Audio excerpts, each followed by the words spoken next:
to give you a talk. All right, good. That was not captured. That is good.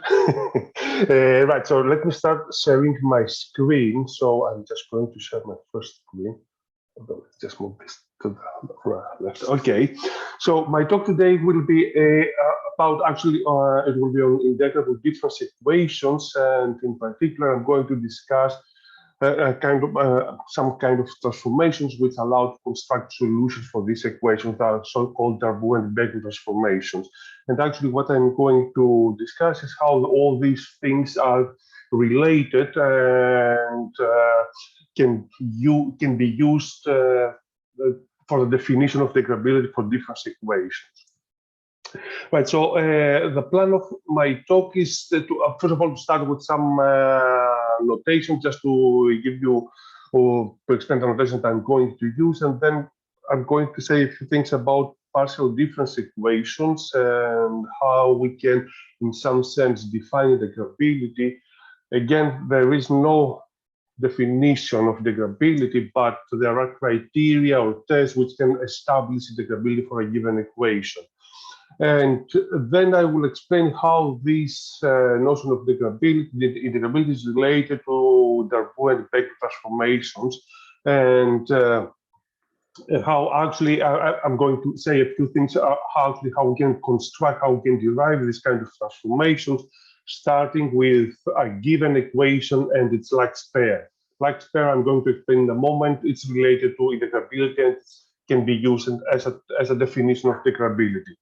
And when we have transformations, we have the notion of superposition principle or Young commuting diagram, right? So how we can use these transformations, how we can compose successive transformations and construct solutions in actually in an algebraic way, and that is what I call here superposition principle. And interestingly enough, the superposition principle for this kind of transformation is related in some sense to Young-Baxter map.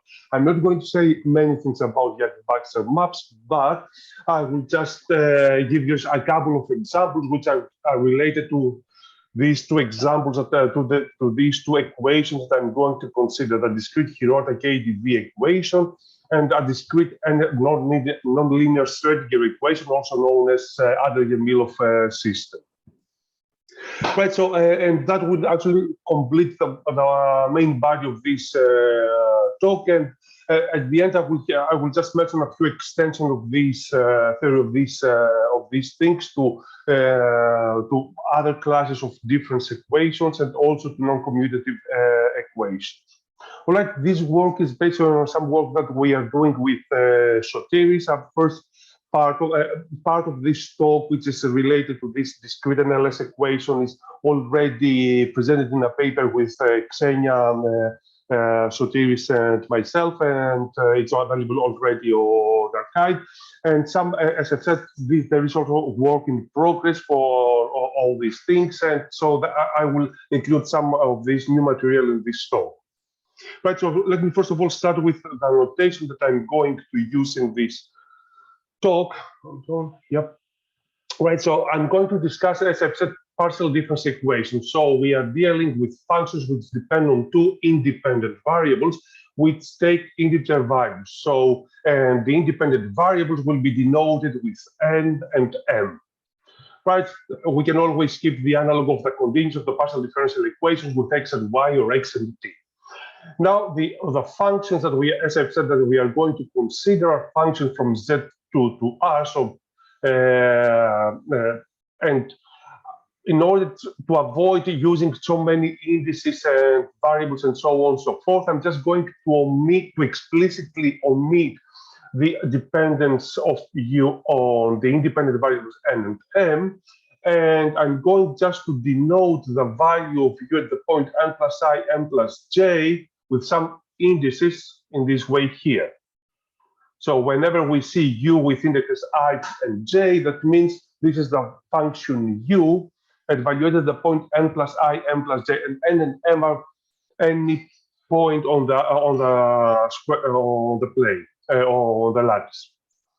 All right, so in this also discussion, what I'm going to use just to again to try to avoid as many edges as possible, is the two shift operators. So again, we can think all these two operators as derivative differentiation in these two directions, right? So and these two operators S and T shift in the first direction. Though, so what S does whenever we see N, we just shift it, we increase it by L, this power here, and T operator with the shift in the second direction, it changes M by L. So we add in M the power of L of T here.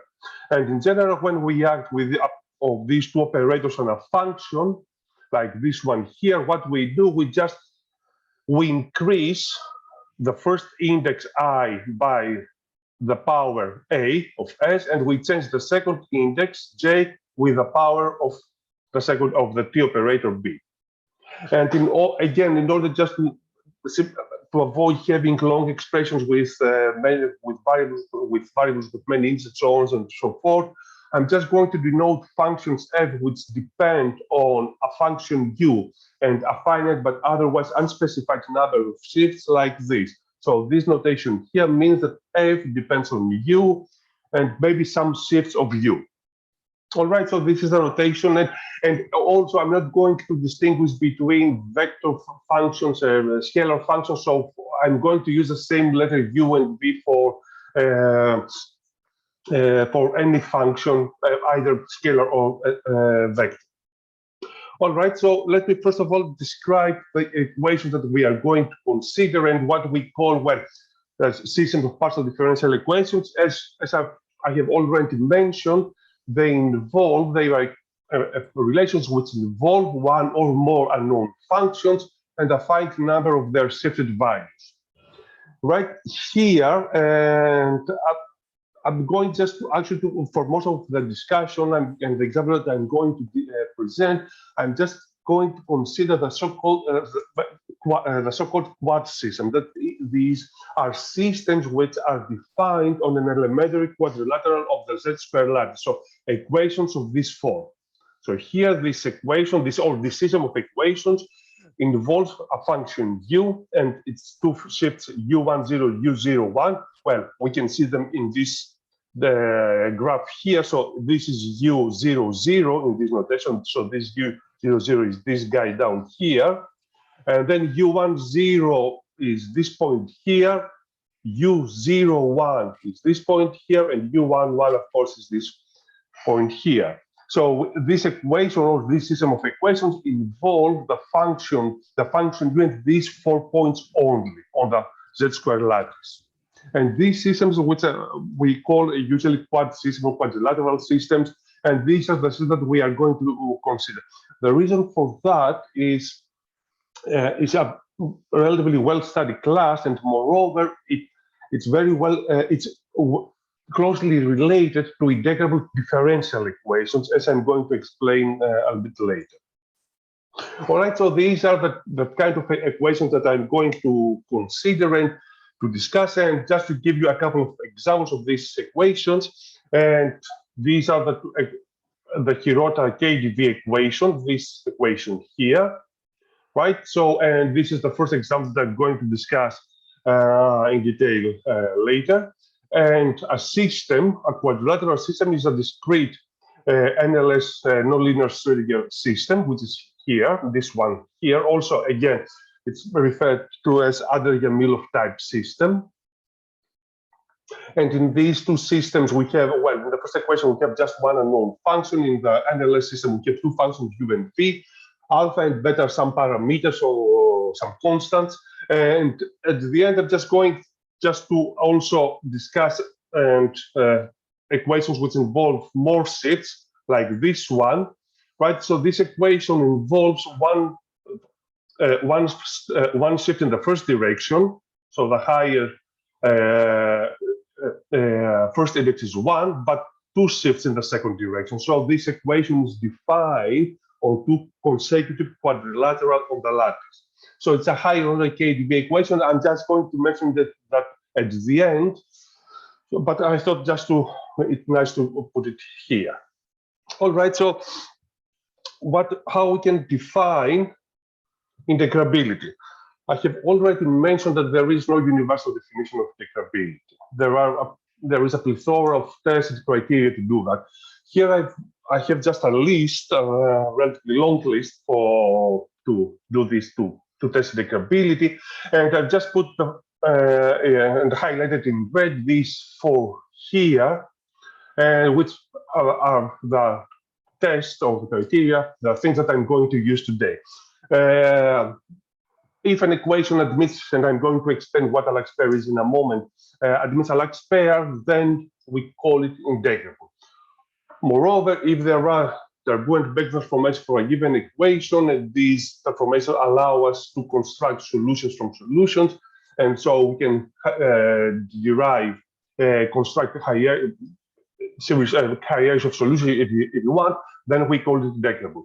Another property, I'm just going to skip for a moment the multidimensional consistency. I'm just going to go to solid solutions because these solutions are very well known for partial differential equations. But of course, they appear as also for discrete systems for partial difference equations, and their existence and their derivation actually involves this kind of these Bäcklund transformations. I'm going to show you a couple of these solutions for the systems I'm going to discuss. And in fact, there is a nice connection relation among Lax pairs and Bäcklund transformations, and these two things are actually encapsulated in the notion of multidimensional consistency. This is a property of difference equations, of partial difference equations, and in simple terms means that once we have a quadratic equation, then we can extend it in 3 dimensions, and then after that in any dimensions, in any dimensional lattice in a consistent way. I'm not going to use this property, but I just put it there and highlighted it because, as I've said, this property, multidimensional consistency, encapsulates these two properties here, Lax pairs and Bäcklund transformations. And the equations that I'm going to discuss, they are not multidimensional consistent. Apart from these properties that I'm going to use today, there are many other properties and criteria to be used to test the integrability of an equation: symmetries of observation laws, reduction to discrete Pendeler equations, singularity confinement. This is the discrete analog of the Pendeler test, algebraic entropy, and so forth, and so on and so forth. Again, all these are just tests or criteria for integrability. Right, so now let me just define, and give you a couple of examples of Lax pairs of the equation that we are going to use. Right, what is Lax pair? So first of all, we start by introducing a new function, a new potential psi, which is a matrix function now. And let's suppose that we have two matrices L and M, which depend on U and its shift, and also on this Greek letter lambda here, this with what we call spectral parameter, and the dependence on lambda of these two matrices is essential. Essential means that we cannot remove the dependence of L and M of these two matrices on lambda by just performing a transformation. So lambda must appear in these matrices, and then we consider this system of equations, this linear system for this additional auxiliary function psi. The shift of psi in the first direction is L times psi, and the shift of psi in the second direction in M is M times psi. These are two linear equations for the same object psi, which must be consistent. Right? Consistency means what? If I just try to. Consistency means that I have to shift the first equation in T. So from the first equation, I can get this. So I shift everything in the second direction in the first equation, and this, of course, will give me T of L times T of psi, right? Because when I shift everything. I don't have any Leibniz rule here. It's not a derivation of the shift. So I'm just changing everywhere the second index by 1. And of course, now I can replace this guy here by using the second equation, and then I will end up with this. Now I can also do the same thing with the second equation by shifting in the second direction. So I will have that. And of course, the shift of the second part will give me this. And again, I'm just replacing this shift of psi using the first equation. And now I have two different expressions for the same object, for the double shift of psi. Right, and these two expressions on the right-hand side must be equal, and that exactly is what I have here. This is the compatibility condition of these two equations. Now, if this relation holds, provided that the u, the function which appears in this matrix L and M, satisfies a given equation, an equation which does not depend on lambda, and this relation holds for any value of lambda, then we call this linear system a Lax pair for the different equation q equal to 0. All right, so this is the definition, if you want, of the Lax pair, and we refer to these matrices L and M as Lax matrices. And without loss of generality, we can always assume that L and M are of course invertible, must be invertible, but also they have constant determinant. Even if they don't, we can just make a simple transformation of psi and just make the determinant of these matrices constant. So we can always assume without loss of generality that L and M have constant determinants. Right, so an example for the two systems, sorry, actually two examples of the system that I'm going to use in my presentation here is, okay, the Lax pair for the Hirotic KdV equation is given by this pair of equations for psi, right? Again, what I'm doing here, I'm just rewriting the compatibility condition that I've shown you. Here is the left-hand side, so let me just go back. So this part here is this. So what I'm doing, I'm just taking this matrix and I change the second index of u everywhere I increase it by 1. So I get this matrix. So this is the shift of that. And then on the right, I have the matrix M here. This matrix is here. And now on the right-hand side, I have this matrix where the first index now is increased by, yes? Paolo, excuse me, may I ask a question, please? Yes. Is there a unique expression for the discrete version of the KdV? You write down here Hirota's. Yes. I thought I have seen it in a different form. Yes. There are various versions of KdV equation. This is from the work of Hirota back in the 70s, if I remember correctly. And it follows from the bilinear form of the KdV equation. Right, and there is another form which actually is referred to as the discrete potential KdV, or H1 in the ABS classification, which is actually was derived by Nyhoff back in the 80s, and in fact, it expresses the superposition principle for the Bäcklund transformation by KdV equation. And this equation, that the problem that you have in your mind is this one. The discrete potential he has in mind. The product. I remember the product. My question is, okay, fine. My question is, the analysis through Bäcklund transformations and the Lax pairs, is it similar for both of these forms? Is one, I guess, more convenient, easier to analyze than others? Okay, there are these two equations which are here are completely different in the following sense. This equation, the H1, let me call it H1 to distinguish, right? This one here is multidimensional consistent. So I can extend that in a multidimensional lattice, and from that property, I can find a Lax pair and auto Bäcklund transformation, and so on and so forth. For this equation here, Hirota's KdV, it's not multidimensionally consistent, right? So it's completely different beast. We have a Lax pair. As far as I'm aware, this is the first time that we have an auto Bäcklund transformation for this equation. I'm going to show you in a moment, right? So they are different equations. They are related in the sense there is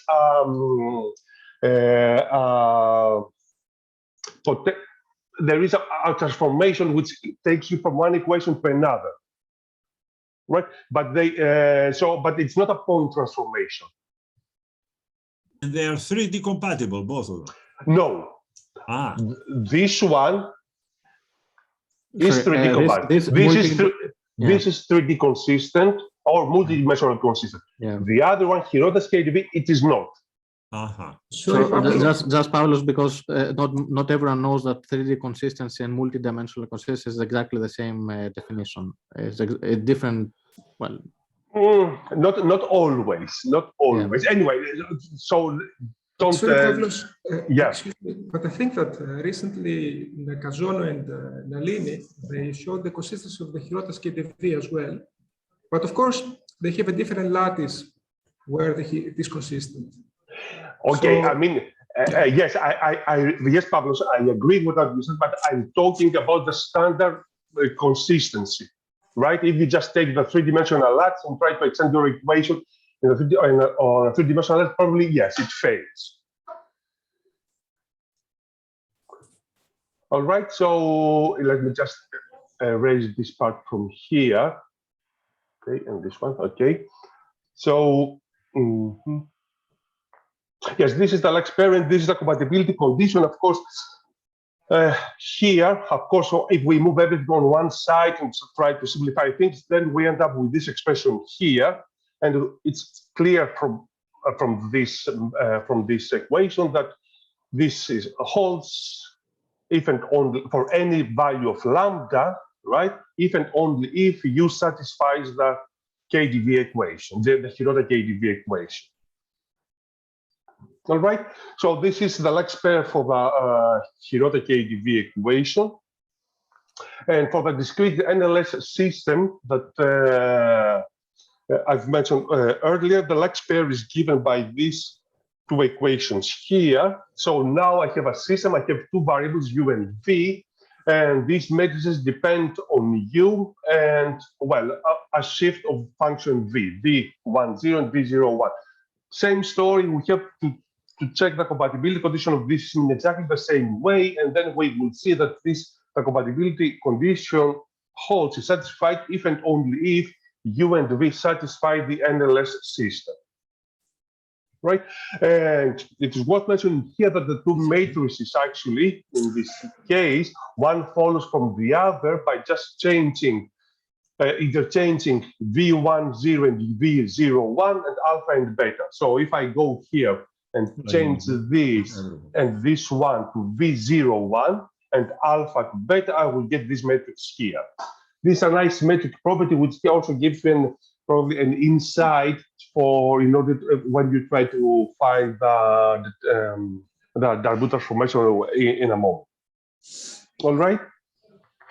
Okay, so these are actually the two systems that I'm going to consider in this presentation. Right, now what about Bäcklund transformations? I've mentioned already that actually what this transformation does, it maps solutions to solutions. Well, in general, what it does, it maps solutions of a system to solutions of another, and so it relates solutions of two different systems. And if we want to give a more formal, say, definition of these transformations, let's suppose that we have two systems of equations, which I denote here with Q of U and P of V. Right, and suppose that there we have also another system of equations, of difference equations, which I denote here with this V, which in general depends on U and shifts of U, on V and shifts of V. It could also depend on some auxiliary functions, some potentials, if you want, which I denote here with G. And there is also a parameter, epsilon, and this parameter is called the Bäcklund parameter of the transformation. Okay, so in general, the transformation that we are going to see later will be functions, will be equations which involve U, V, the functions which appear in the two equations that we have in our mind, and in principle a potential G. Now, if this system be equal to 0, it can be integrated from function V, provided that U is a solution of our function of our equation Q equal to 0. So in other words, if I take a solution of my system Q equal to 0, substitute it back here in the system, and then I can solve this system for function V, and this V is a solution of the second equation for V, this one, then, and also the other way around, then we call this system a hetero-Bäcklund transformation for these two equations. In the case when these two equations are exactly the same, so when Q of f is equal to P of f, then this is an auto-Bäcklund transformation. And these transformations are related to the notion of integrability and have a close connection to like pairs and Darboux transformations. And because, as we will see in a little bit later, once I have a Lax pair, from there I can construct Darboux transformation, Darboux matrices, and from there, actually in this construction, I will find also auto-Bäcklund transformations. All right, so I'm not going to give you now an example of these transformations, but in a moment, once I just finish with all these definitions, so let me just now define Darboux transformation.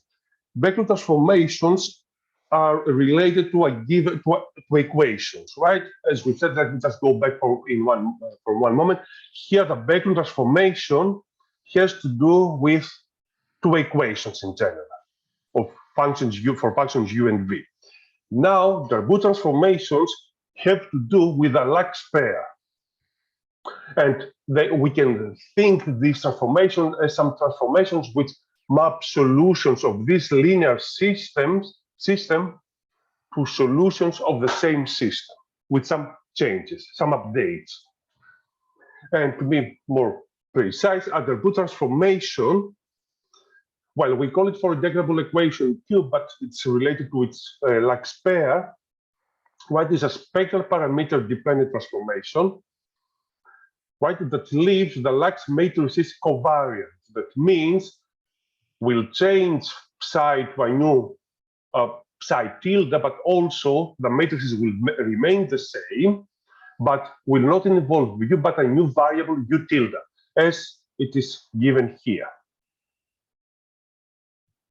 So this transformation will change matrices L and M to some new matrices which have exactly the same form, but they depend on a new variable u tilde instead of u, and the relation of this matrix of these matrices L and M, which depend on u tilde on u, is given by these two relations, and they involve this matrix B. This matrix B is an invertible matrix which depends on u tilde and the spectral parameter. And why I'm saying that this is actually a transformation, we can see that this is transformation for the Lax pair is given on this follows from this statement here, right? Because we can see this matrix B as a transformation of this auxiliary function psi of this potential of this form. So psi changes to psi tilde according to this relation here. Psi tilde is b times psi, and at the same time, the Lax pair for psi changes to this Lax pair for psi tilde via this transformation. All right, so we can think that actually in order to derive these Bäcklund transformations, the Darboux transformations, we have to actually start from this assumption and take into account these two equations, and the consistency of these two equations, which actually is given by these two. And how we can do that? Right, as I've said, the starting point is, well, the starting point are these two relations here, right? But now, of course, just to avoid having inverse matrices around, we can write it like this. All right, and now we start from here. We know L, matrix L. This is our starting point. We have the Lax pair. So we know this matrix L. We know also this matrix here. Why? Because this follows from that one by just changing u to u tilde. And of course, in the same way, we know matrix M and M, which depends on u tilde. So we know all these matrices. We don't know B, the Darboux matrix that we actually want to find. But now we have just to make one requirement and one answer. The requirement is the determinant of this matrix, of this Darboux matrix, is constant. And this again is a consequence of these two relations here, and the fact, as we've said, that L and M have constant determinants. Right? So a consequence of that is that actually B has also constant determinant. And now, because we don't know anything about this matrix B, right, this Darboux matrix B, we have to make an ansatz about the dependence of B on the spectral parameter lambda. And we can always start with the simplest choice, linear in lambda. So we start with these two equations with matrices M and L known. We assume that B has constant determinant and is linear in lambda. And then what do? We just substitute all these things into these two equations for given L and M, and try from there to derive, to determine the Darboux matrix B. And yep. Can you remind me what is G?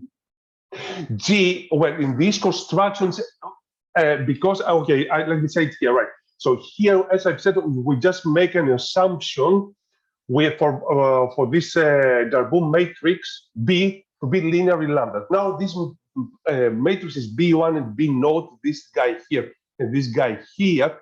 Okay, when we do that, we start and we assume some general form. So the entries, the elements of these two matrices are some functions of N and M in general, right? Some arbitrary functions. And then what we do, we substitute these two expressions into these two equations, right? And then from here, we start collecting different powers of lambda. So let me just move for one moment here. So what do we have? Sorry, let me just, yeah. We have L of U tilde B is shift of B times L of U, right? And we say that B is lambda B1 plus B naught, right? Then what do? We substitute everything here.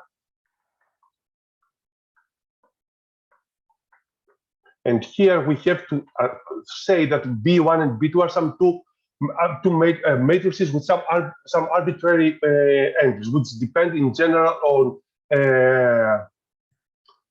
N and M, on the independent variables. So what we have here, we have this. Right now, depending on the form of lambda, what of this matrix, sorry, L, what we do, we just start collecting different powers of lambda in this expression. We can always assume that L is polynomial in lambda, right? Then we just collect different powers of lambda because this relation must hold for any value of lambda, for any value of the spectral parameter lambda. We collect different powers of lambda here, and we just end up with a system of equations. And then from these equations, we determine the entries of these matrices B1 and B naught, right? In general, what will happen is some of these matrices will be determined completely, and in general, in terms of U and U tilde, some other entries will remain unspecified, and they will be given as arbitrary functions which must satisfy some additional relations. So this freedom, if you want, is encoded, is encapsulated in this G, in this potential. So these elements, these entries of these matrices, which cannot be determined explicitly in terms of U and U tilde, remain in these matrices and play the role of our potential. And we will see that in a moment in an example for. Okay, I understand. Thank you. Thank you very much. Okay. Right, and in this construction, of course, from one hand, we determine all the entries of matrices B naught and B1, but also we derive some relations, like the ones that I've described for this function G, for this auxiliary function G, which actually will play the role of the auto-vector transformation between the old and the new fields, between variables U and U tilde. All right, so this is the whole construction, the whole derivation here. Let me just give you. Before that, let me hold on. All right. Pablo, excuse me for interrupting you again. For us who are non-experts, who are not familiar with the theory completely as you are, I would be more interested, not so much in technical details, but for example, what is the importance of the Darboux transformations for whichever? For Bäcklund, we want to know from one solution, we can get another solution through Bäcklund transformations. But why are the Darboux transformations important? Well, here, let me just go back for one moment. Oh, sorry, wrong direction. Here, right, in this derivation of this Darboux transformation, right, first of all, I will derive an autoback transformation. So it gives me the means to derive an autoback transformation. Okay, thank you. Okay, so this is one nice application already. Okay. So here, for some reason, this page does not, so I'm just going to move to the next one. So, and once we have these transformations, always we try to construct solutions from solutions. And usually the idea is the following. We start with a given solution of our system, of our equation. Right now, we have this auto-Bäcklund transformation, and we know how we can derive a new solution using the Bäcklund transformation, which I wrote it with like this.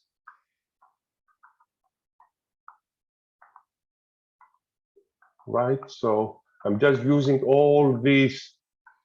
So I have the Bäcklund transformation, which, as I said, includes in general u tilde and the potential G1 and the parameter epsilon1. And then I can just start from this solution and derive the u tilde, the new solution, using the Bäcklund transformation. In fact, once I do that, I have another one for free by simply changing u tilde to u hat, G1 to G2, and epsilon1 to epsilon2. So I can find the u hat here using just the same Bäcklund transformation, just changing some indices, some signs. All right. So once I start with a solution, the Bäcklund transformation, I can derive easily u tilde and u hat, these two solutions. Then the question is, if I start now with u tilde and u hat, can I derive a new solution which I denote with u tilde hat, but either starting from u tilde and u hat? In general, the answer is no. If I start from u tilde and using my Bäcklund transformation, here I'm using this Bäcklund transformation, sorry.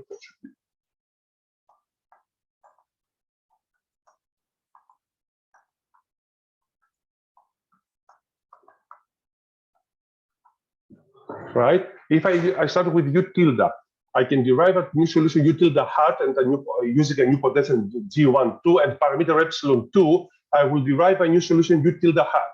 I can do the same thing starting with u hat, using the Bäcklund transformation with a new potential G21 and a new parameter, another parameter epsilon1, and I derive another solution u hat tilde or u tilde hat. But in general, these two solutions that I can derive using two different Bäcklund transformations and starting from u tilde or u hat will be different.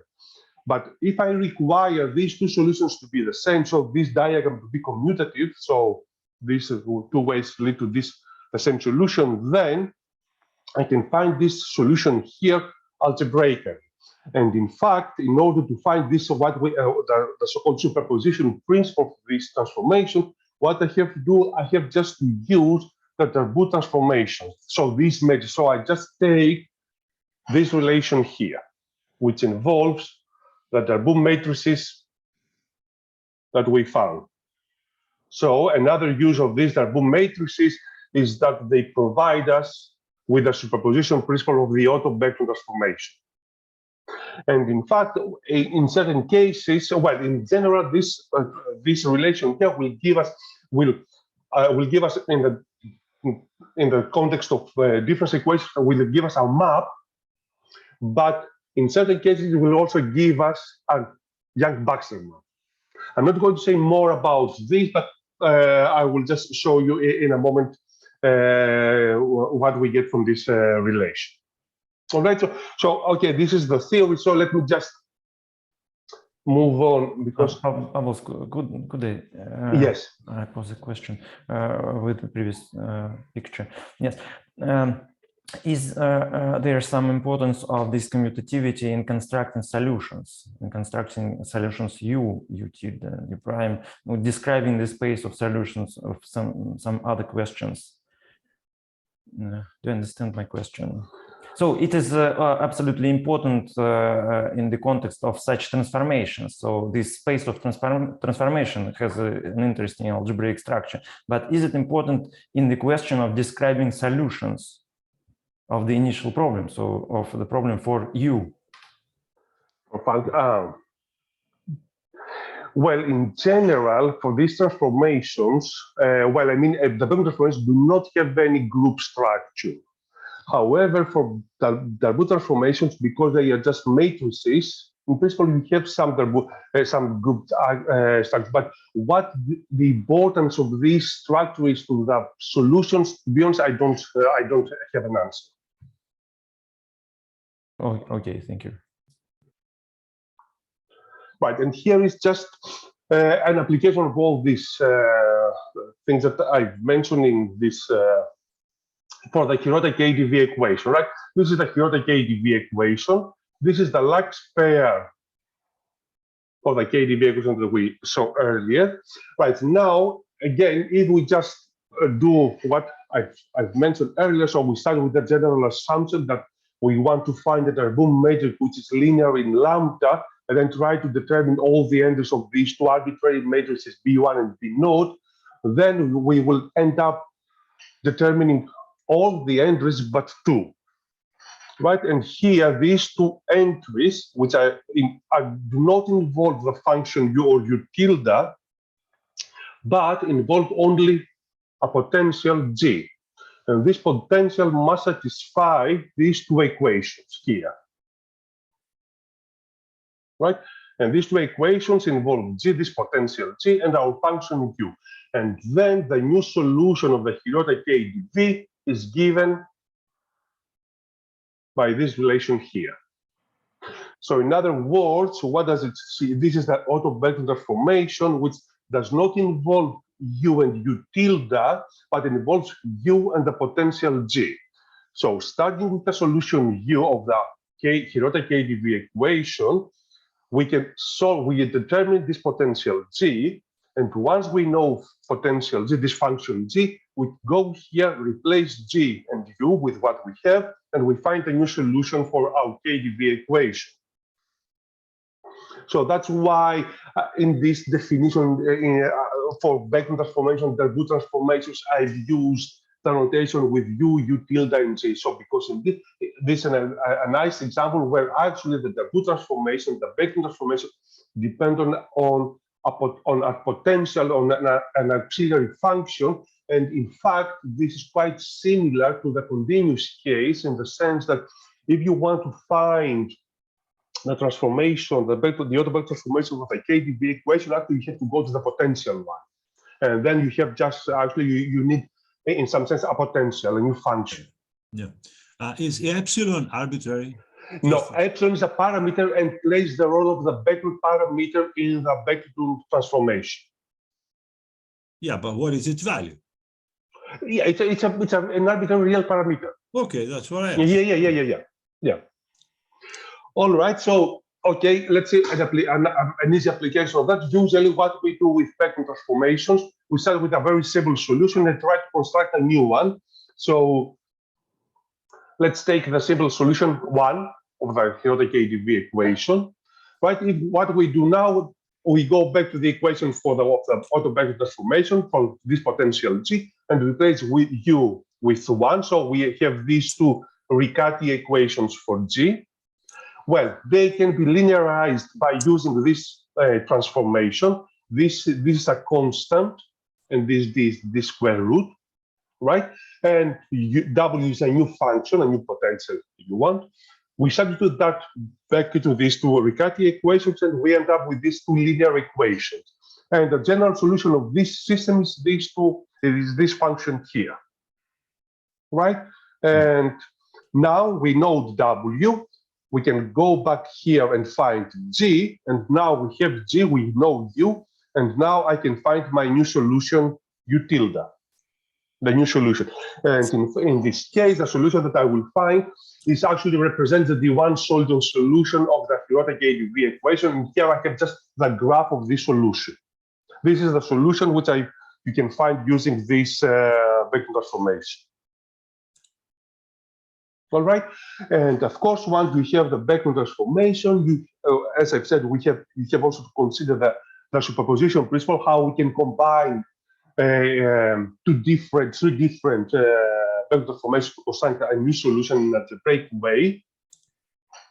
Right. So in this case, the Bjarke diagram, or this diagram that I showed you earlier, well, the compatibility condition or the superposition principle follows from this equation here, right? This involves the Darboux matrix that we saw earlier, evaluated involving 4 different potentials, G1, G2, G1, and GT1, which are different.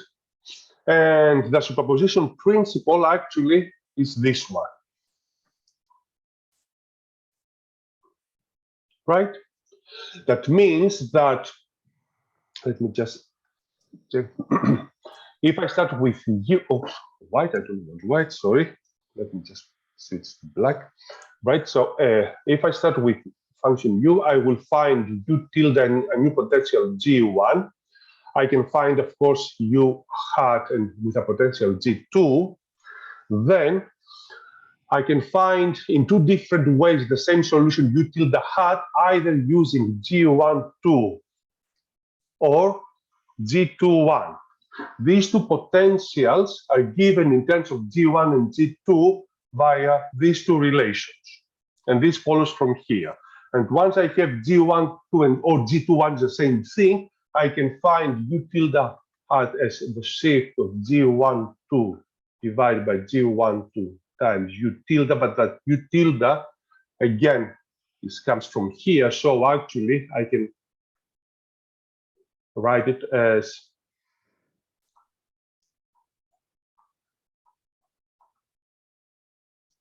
U, the original solution. And in fact, if I work out this expression using the equations of the Bäcklund transformation, this is the expression, the relation which gives me this solution U tilde hat, the new solution, in terms only of potential G1, G2, the parameters epsilon1 and epsilon2, and also the initial solution, the solution that I started with, U. Okay, well, in this case, I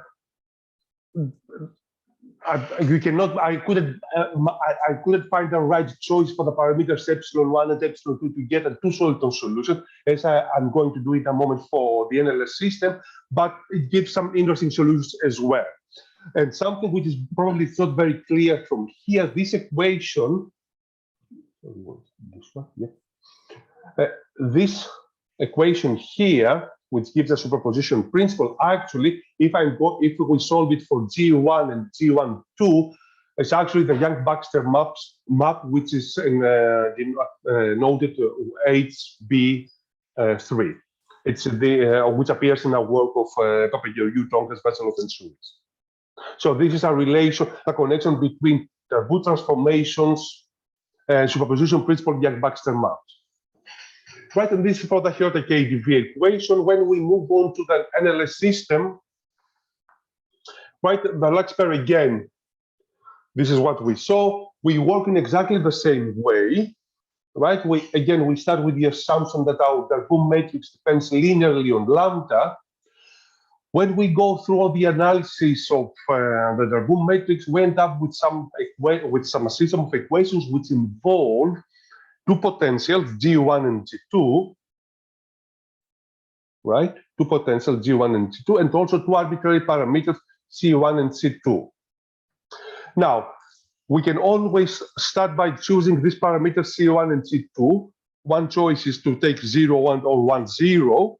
And in this case, if we make these simple choices for these parameters, G1 and G2 will be expressed completely in terms of the old and the new variables. And we will get a nice auto-Bäcklund transformation. And in fact, we will get 2 transformations which are related as one being the inverse of the other.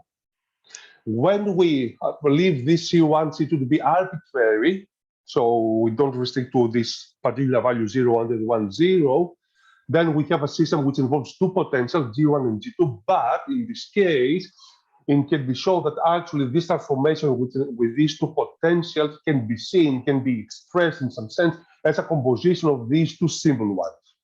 So in that sense, it makes more sense to focus on these two particular vector transformations, which actually, as I said, is just only one because one is the inverse of the other.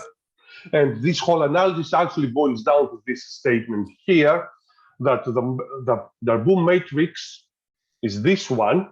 Right now, we see that the Darboux matrix depends only on the new and the odd variables, on U tilde and V in this case. There are no potentials in this case. And now, this Darboux matrix, if and only if its entries, these functions U tilde, V, and V, and so on, satisfy the vector transformation which is given here. All right. So, and here, and let me just also say there's superposition principle. So, if we use again this Bianchi diagram, then we can find a new solution U tilde hat in this way in terms of the two previous solutions, U tilde U hat and V, the original one. And because that vector transformation does not involve V tilde or V hat, we have just only one relation among V tilde, V hat, U tilde, and U hat, which is fine. Because at the end of the day, we can always find the double updated V tilde hat simply because these two equations for U, right, will determine completely what the new function U tilde once we know U and V. We know U and V, we can find U tilde. Then once we know U tilde from here, without even in the integration, we just substitute here, we find V tilde. So V tilde is given for free here. We can find it easy. Right, so that's why it's not so bad that we don't have V tilde here, because we have it for free. Right, now let's try to see an application of this, how we can construct solutions. Right, again, here we start with a simple solution. The simplest solution that we can take is this one. We take U to be 0 and V to be this function, alpha to minus n and beta to minus m. Again, we focus on the two equations which involve the shifts of U tilde, right? And then we end up with these two equations. Riccati equations, we can linearize them using the transformation, in this case, of this form. And we get these nice and simple linear equations. We have the general solution of this linear system, and we end up with these two solutions, with a new solution of the NLS system. And this system, well, these two solutions, these two new functions, U tilde and V tilde, represent the soliton solution in the sense that their product is exactly a soliton. And this is the graph. This graph is here. Pablo, excuse me. Yes. Can you tell me exactly how do you plot these functions? What do you do? You start and you move by discrete steps. What do you do? No. Here I have a function. I have a function of n and m. Right. Which one? So this one. Yeah. The one you show down there. Yes. Yeah. Well, Yeah. actually, yes. What I'm using actually is the product of these two functions. I'm taking the product U tilde times V tilde. Again, it's just a function of n and m, right? And then I'm just take this. Remember that n and m take integer values. So what I'm doing, I'm just creating a list of points or values of this function, of this product for various values of n and m. And then I just ask, well, in this case, Mathematica, to plot this list of points. Yeah. And gives me that. Okay. So, okay. All right. Suppose I ask you to let's show us the graphs, the plots again. Sorry, the expressions of the solutions. You Yeah, here. before? Yeah, here. Okay. So just one moment to turn on the light. Yeah. Now, suppose I take these expressions and I guess your alpha, beta, everything is arbitrary, right? Yes, alpha, beta are the parameters which appear in the equation in the system. and Okay. C is a constant of integration, and epsilon is the Bäcklund parameter. So Right. I have to specify these numbers in order to plot it. Yeah. What if they are the same? If alpha is equal to beta? No, this cannot be done because if we go back to our system, right? If alpha is equal to beta, so this term will disappear. Right. Okay. Oh, You're yeah. right. You're right. So Okay. degenerates the system. Sure. Okay. So suppose in your expression here, instead of beta in the numerator, I put beta plus a small number. I change beta a little bit. Excuse me. Yep.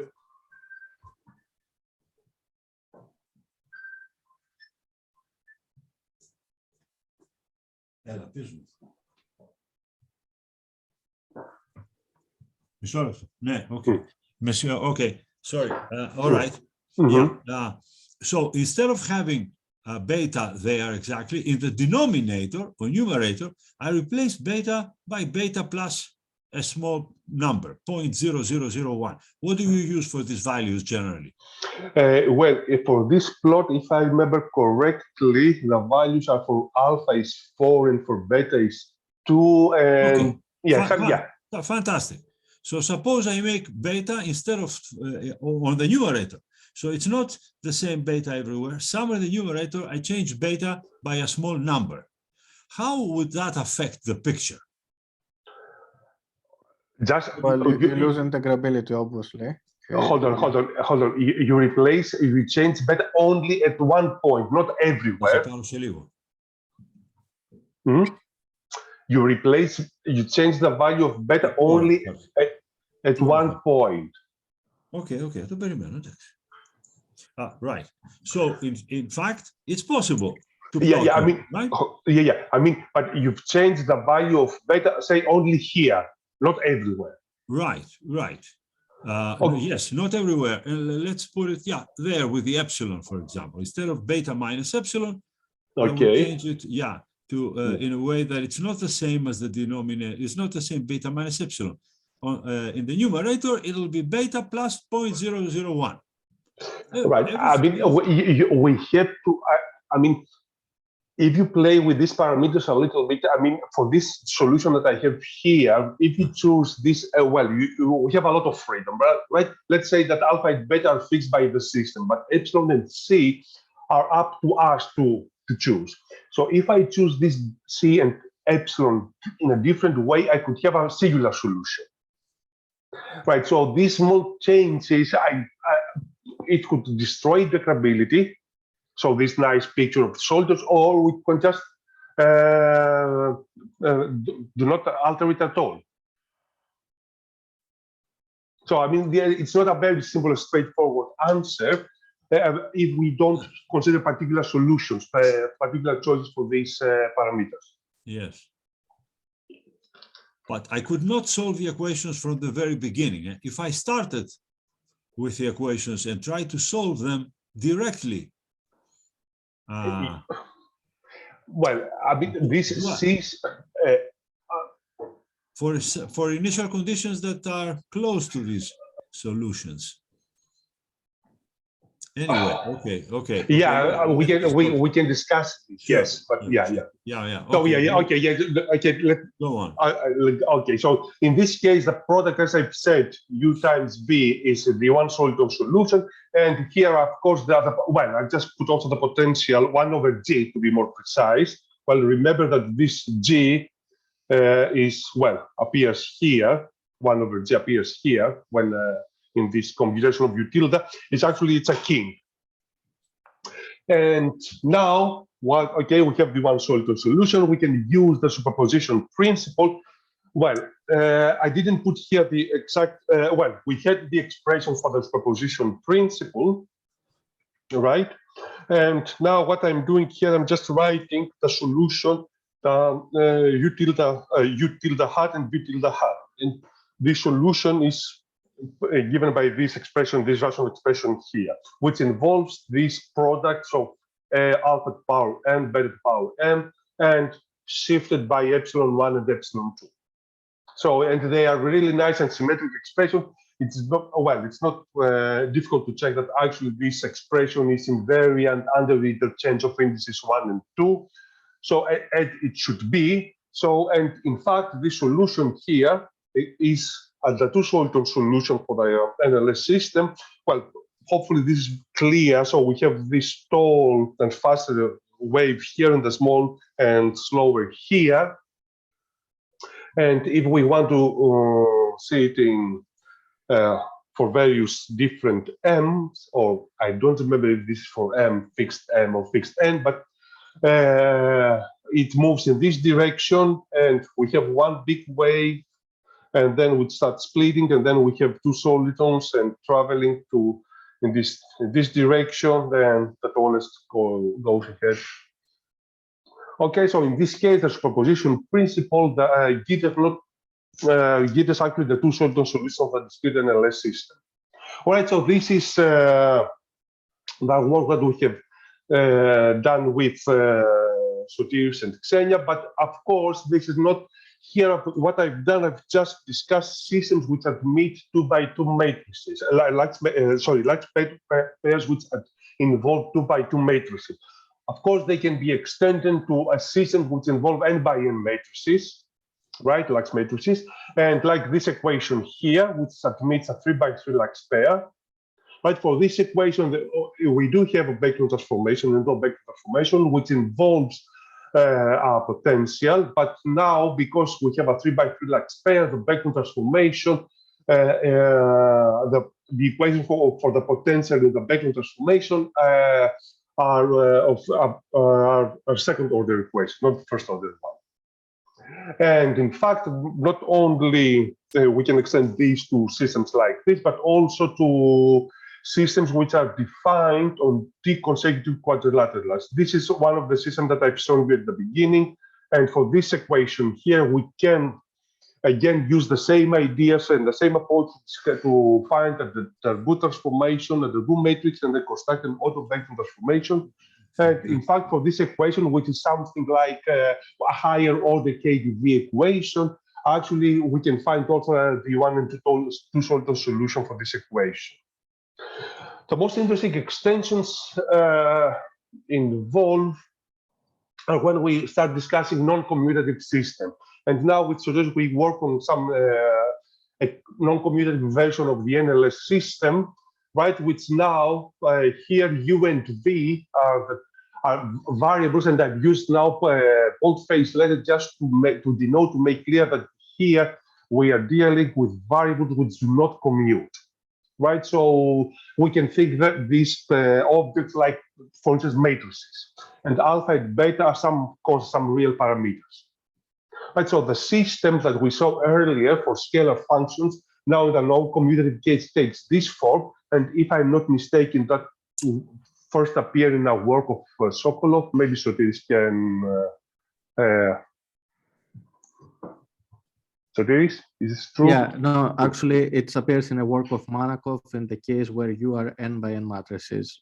Right. Okay. Manakov. Okay. But Sokolov actually writes it in a clear way in his book about matrices. So in Manakov is not very understandable, but Sokolov writes it clearly. Yeah. But if I'm not mistaken, the auto-Bäcklund transformation which we derived is the first time that something like that was given.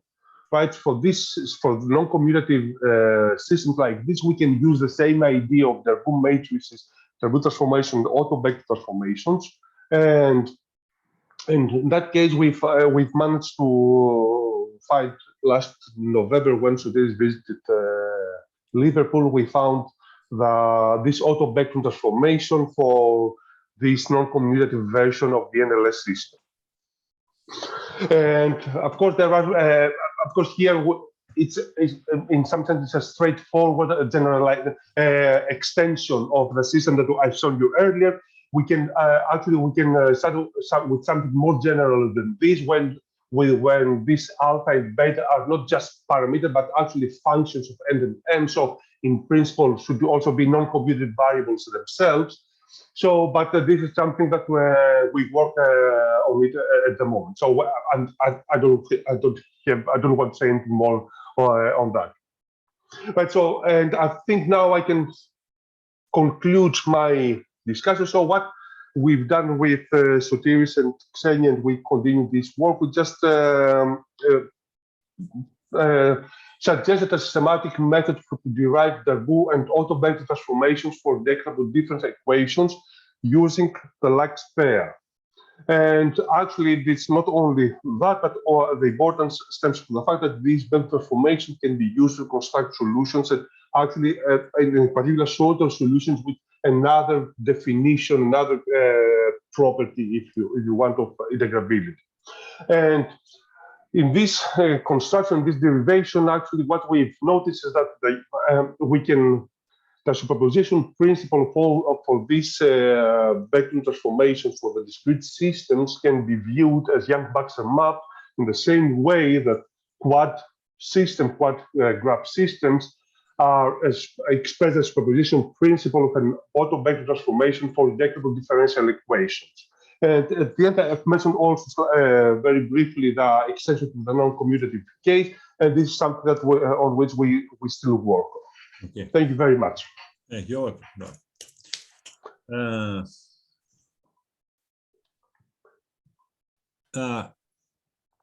Any other questions?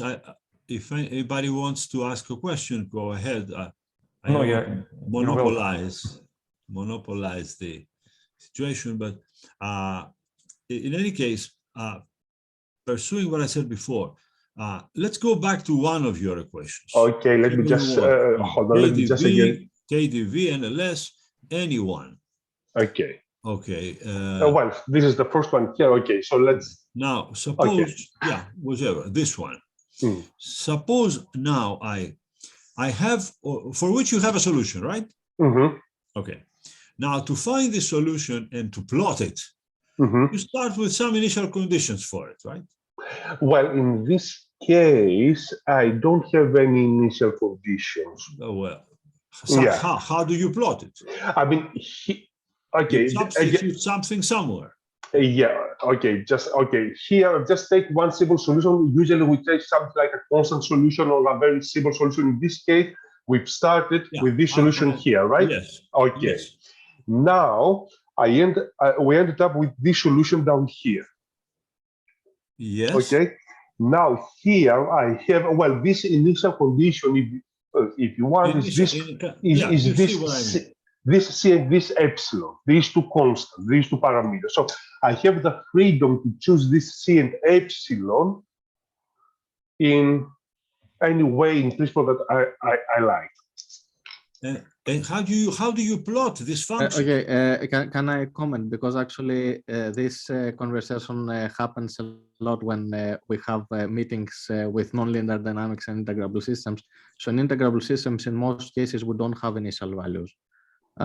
So here there are absolutely no initial values. He just plots in a symmetric. Yeah, I mean, again, the notion of in symmetric interval. Yeah. Okay. Here, the notion of initial value is hidden in some sense in this epsilon and C, right? We have these two parameters. You have a two parameter family of solutions. So if you want, you can choose this C and epsilon to express some initial situation. But still, it's not initial. It's just no. But I mean, yeah. It's a two parameter family. For example, you can think them as initial condition. Yeah. So I ask the following: keep those solutions as you have them, and they show the soliton behavior. And now, using them, solve the initial value problem, the problem that you have from the beginning, the KdV, changing the KdV a little bit. Now, take the solution you have and substitute it in an equation that is slightly different somewhere. If you show me one of those equations. Well, this is a solution for this system here.